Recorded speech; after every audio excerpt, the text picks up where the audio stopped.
Phil, all right, questions. Doug, on Wednesday you mentioned the word fun, and you did again just now. Is that kind of how the mentality of the team was from Tuesday on? And some of the plays you did today, in the first half especially, looked fun. Yeah, I drew him on a bar napkin. No, I'm kidding. We've had some of that stuff, kind of in the the playbook.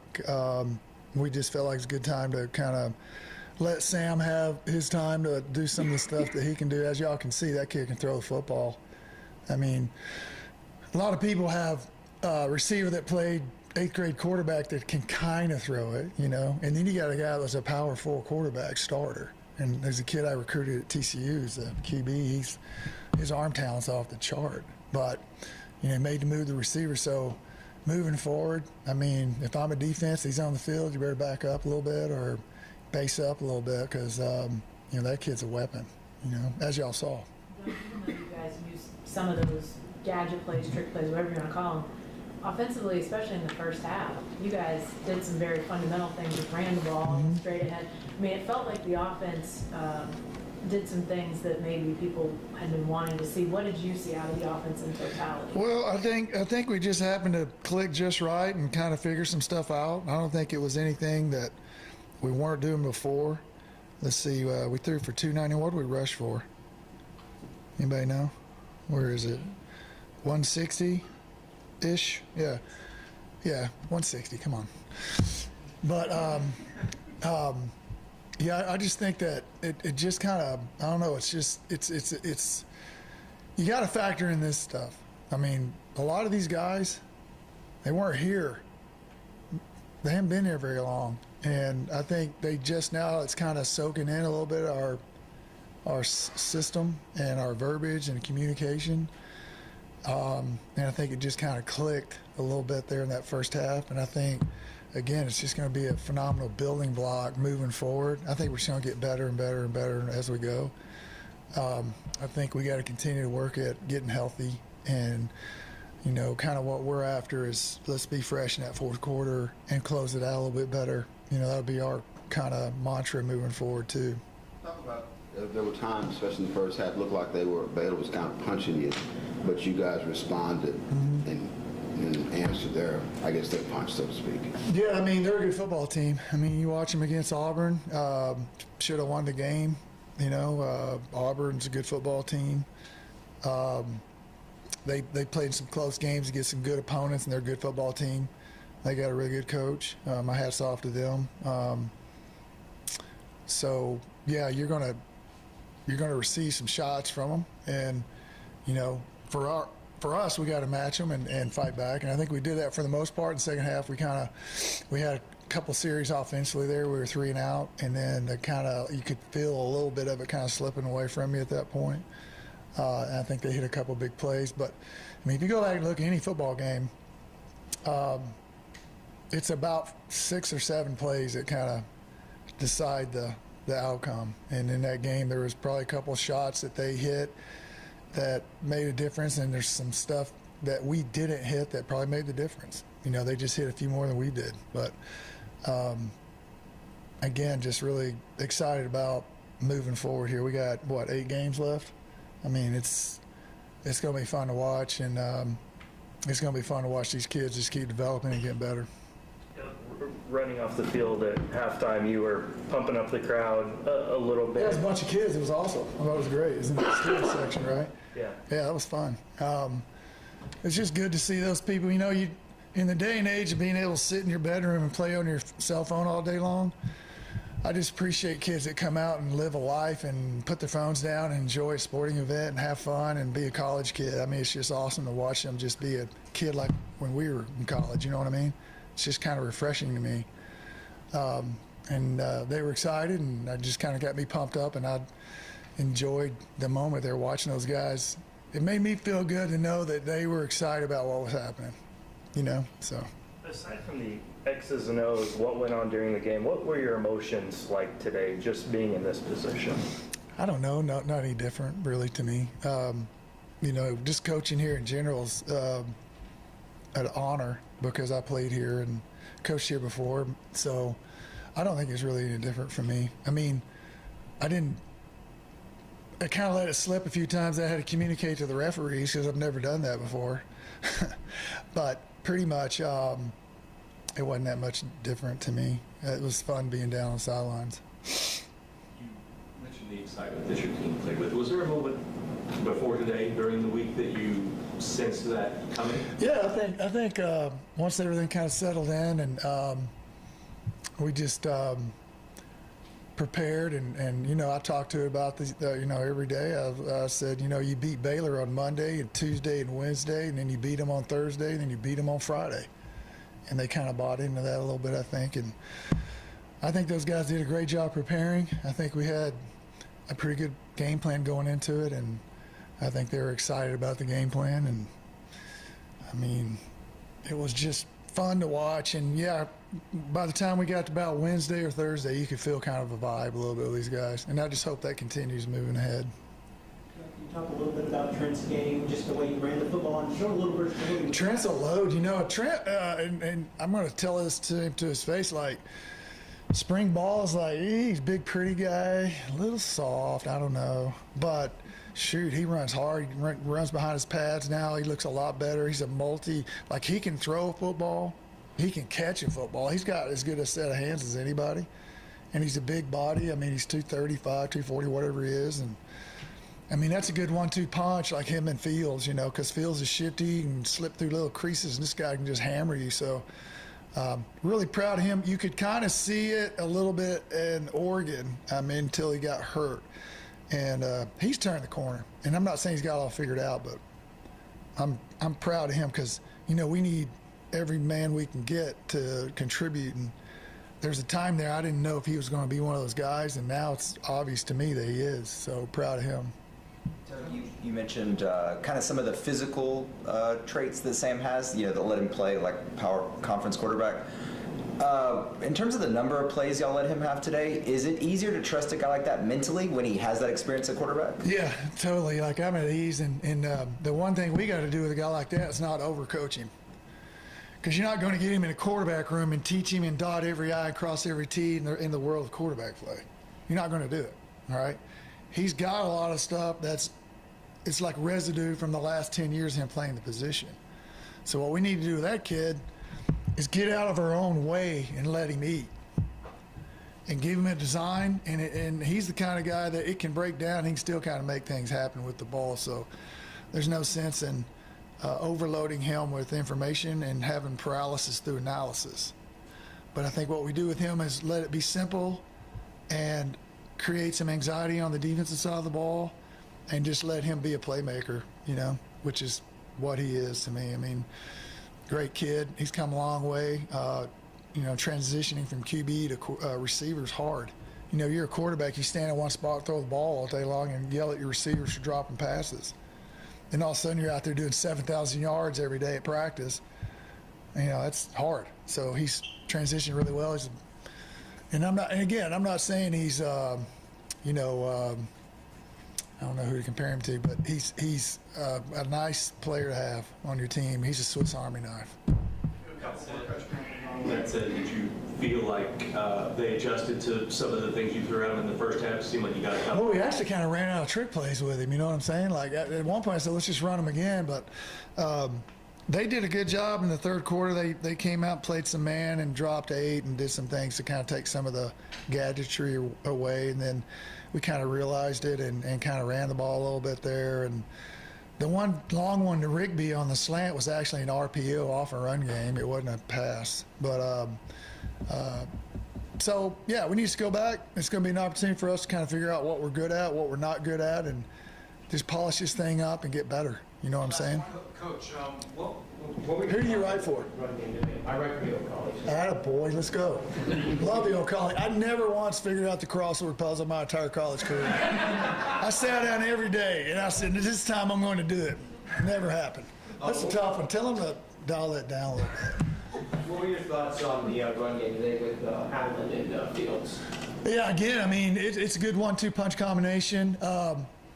I think what we need to do is maybe simplify in the run game a little bit and just get dialed on 5 things that we could be really, really good at.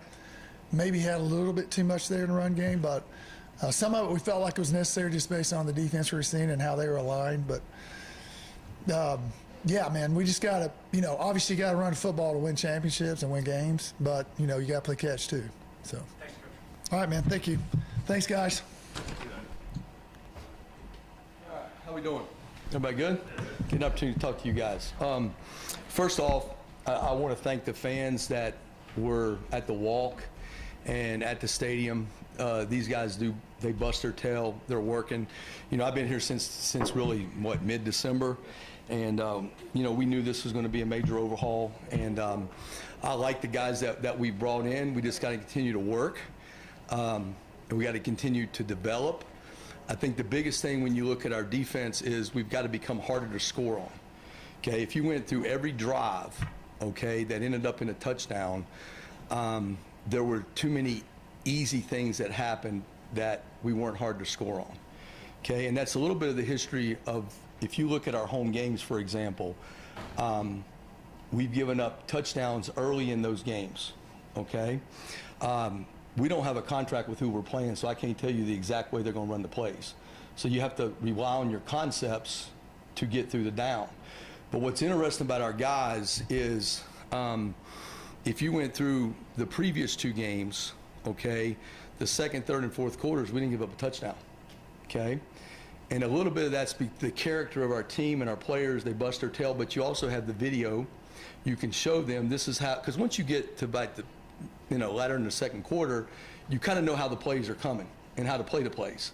So we play them a little bit better, okay? So the biggest emphasis has been that we have to start faster, okay? And in this game in particular, for example, first drive, we give up a touchdown, okay?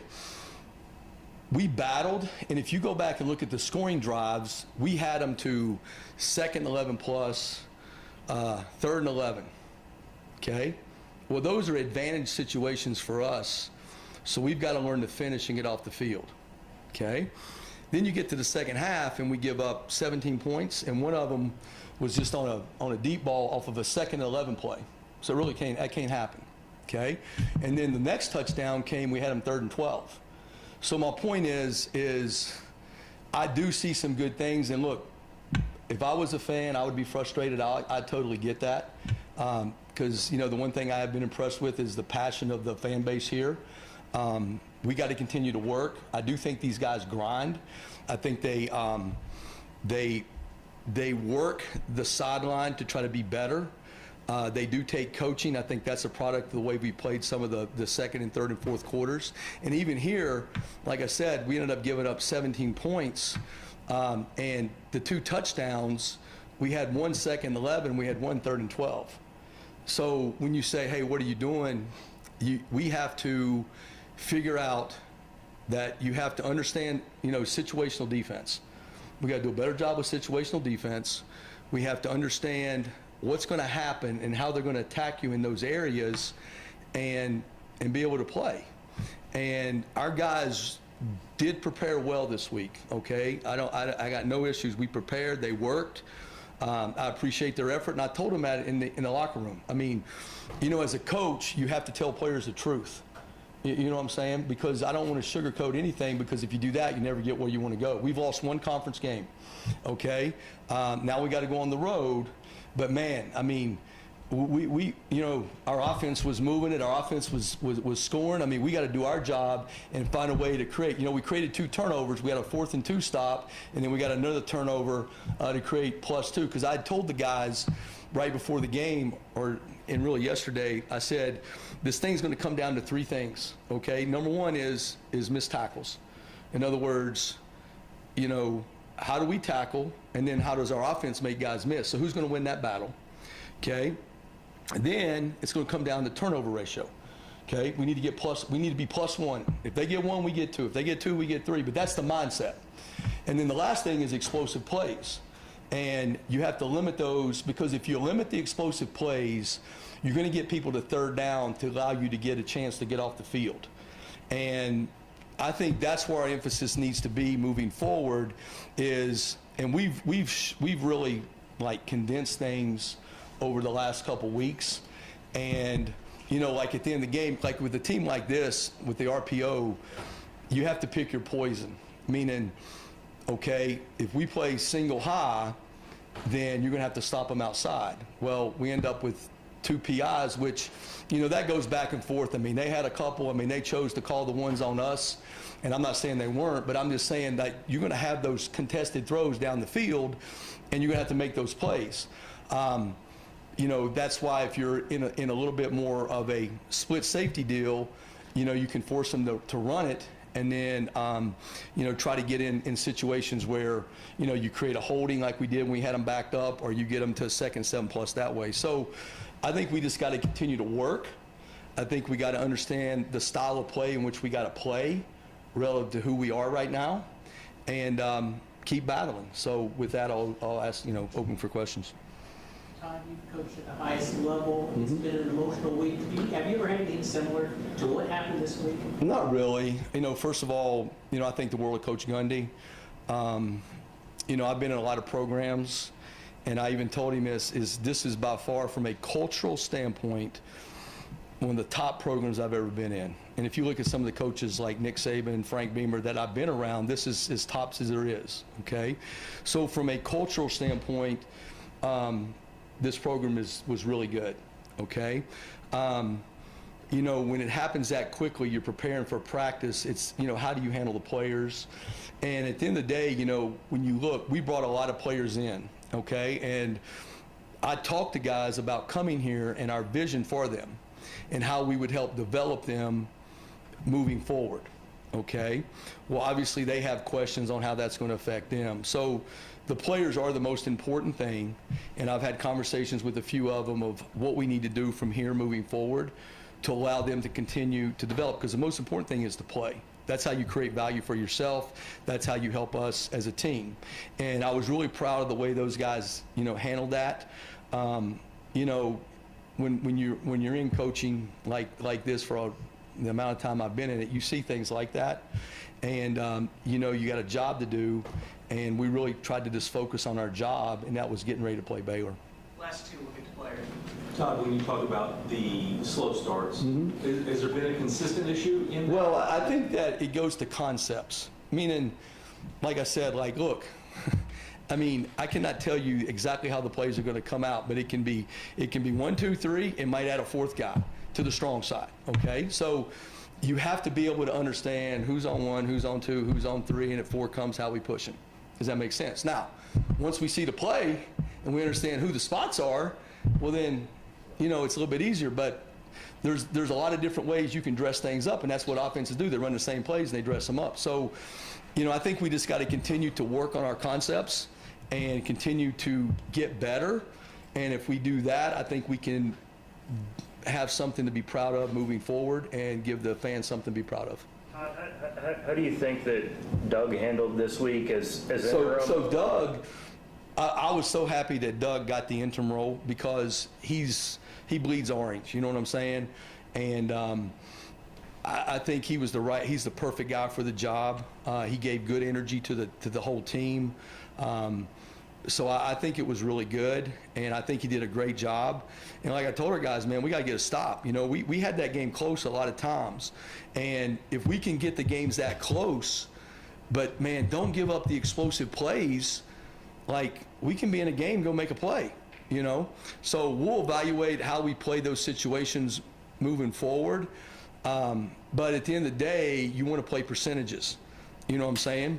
So when you have those situations come up, what is the best percentage to give yourself a chance to win the down?